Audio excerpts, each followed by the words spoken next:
I think you're amazing. You are too, Henry. Thank you so much.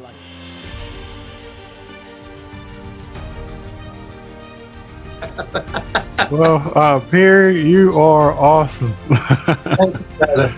Thank you, and I appreciate you what you're doing too, buddy. Well, thank you. Because if you allow the world to define you, if you allow friends to define you, if you allow your spouse to define you, or anybody to define you outside of how God sees you, that does open the door to rejection. God bless you. I hope y'all have an amazing day. Thank you, Brother Henry. Thank you. God bless you too. Thank you for having us. Welcome to the Brother Henry and You Show. I'm your host, Henry Harris. So delighted that you've taken the opportunity to watch today. I really appreciate your presence and everyone who have watched. As you know, last week we did an episode on police brutality. This week is going to be a little different. We're going to talk about policing in America. And who better to have on than Wilmon Smith? He's a chief police officer. We're so glad to have him on to ask him a couple questions about it, about policing in America. And Officer Smith, thank you so much for taking this opportunity to be on the show today. Thank you for having me.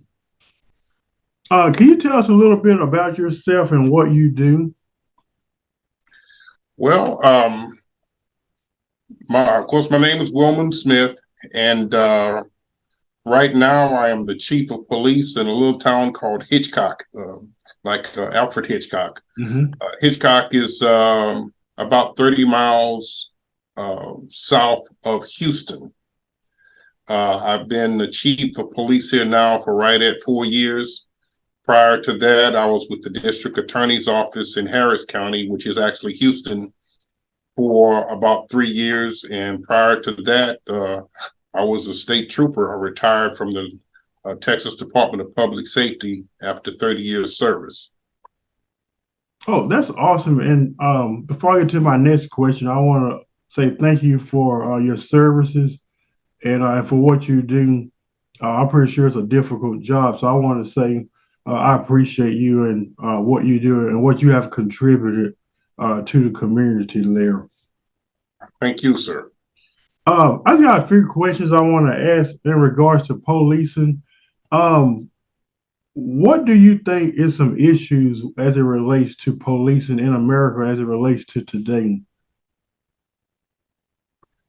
The issue that we have now is the issue that we've always had, and it's trust. Mm-hmm. I think that and the lack of trust goes both ways. It's on the community side, but also on the policing side. So until we can figure out how to get more trust, we're going to continue to have some of the issues that we've been having. You know,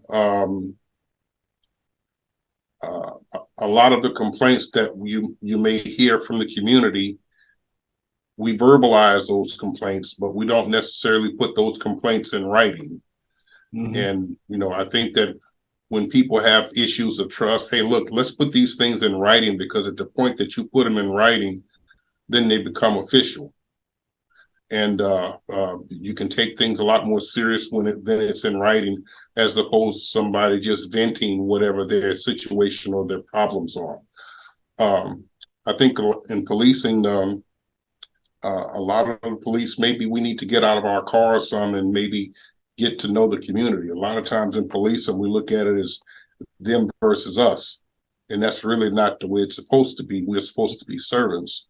And if we are doing our jobs the right way, then okay, the community should know us and we should know the community. So I think that by building those bonds of trust and doing all of the things necessary within the community to let them know that you really care, I think that things will start to change. But until that really happens, and don't get me wrong, some communities, some police agencies are doing it very well. Mm-hmm. But we got a lot of work to do insofar as policing, particularly in our communities of color.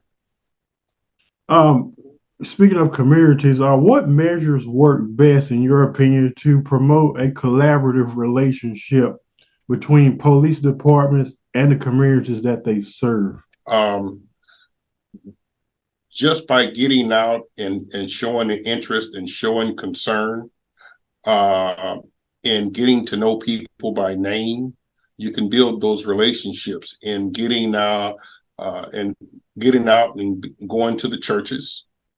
We have a small community here in Hitchcock of about 8,000, but we've got a number of churches. And I pretty much make it my business to go and visit all of the churches in our community. And that's just not necessarily all of them, but quite a few of them. I'm Baptist, but it's not unusual to see me on the Catholic Church grounds or to see me over at a Methodist church. It's gotten now to, okay, I do it so often now, people don't even think twice about it. Okay, that's just the chief. He's just coming to visit. So those type things also, being more involved within the community. We should look for chances as police officers to become more involved in the community, especially with our kids. Maybe the younger, the better, to start establishing that rapport. And I think as the generations, as the kids get a little bit older, if you've already established how police conduct themselves, maybe later on some of the problems that, okay, we've been having with policing in communities of color, we wouldn't have those problems if we are getting with these kids and getting in these communities a little bit earlier. So I think that's some of the things that we can do. Yeah, that's awesome. And my last question is, how long have you been in law enforcement?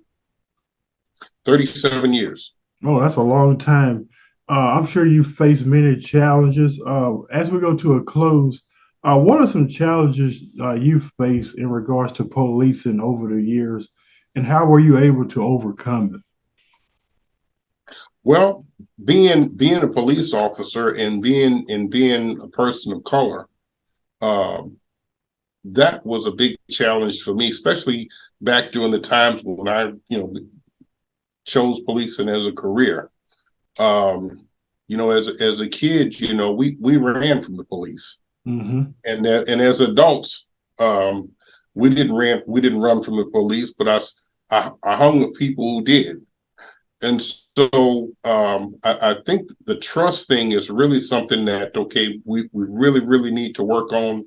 And I think that's one of the things that I saw as that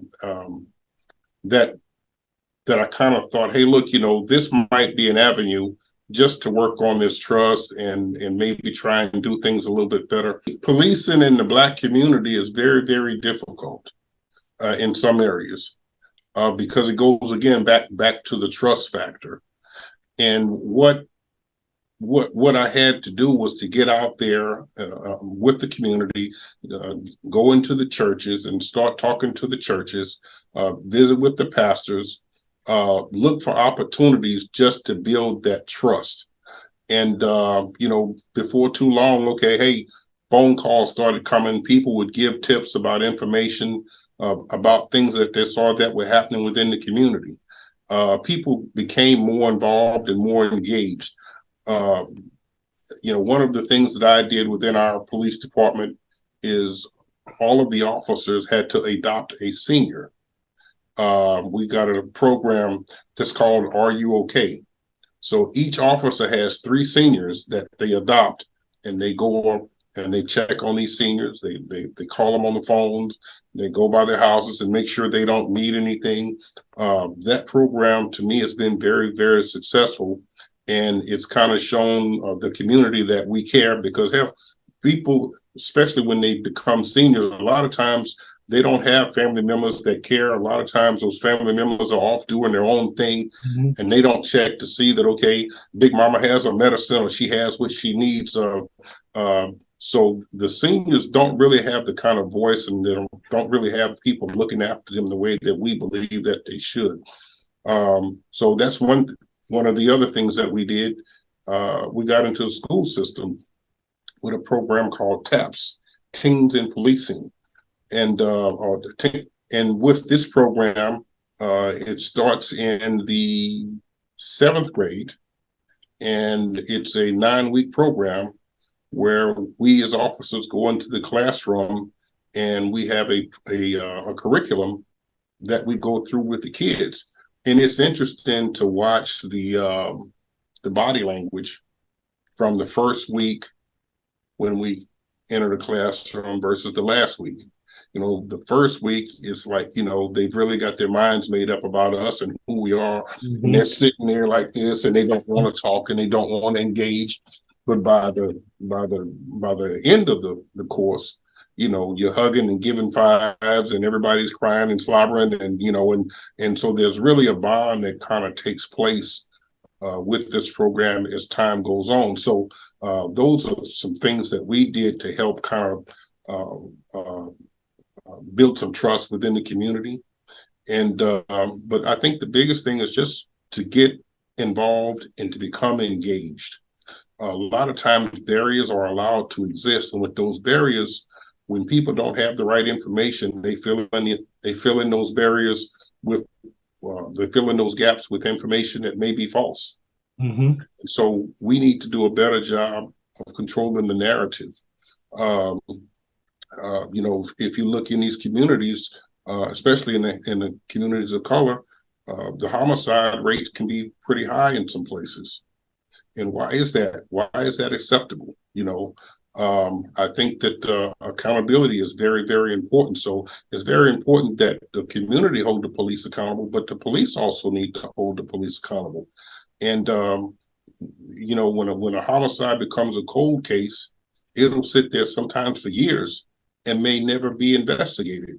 But we need to, as a community, hey, look, say, you know, we want these things looked at. We want some attention paid to these type things. So by working with each other and working together, you can kind of help to build some trust within the community, but also on the police side. So if that answers your question. It does answer the question. I appreciate you, Officer Smith, for taking this time. And thanks again for being on the show today and for what you have done for society. I want to thank everybody for watching. Make sure you subscribe to our YouTube channel. Follow us on Facebook, The Brother Henry and You Show. Hit the like or follow us. I believe you'll like our content and what we have to share. God bless you. We'll see you next week.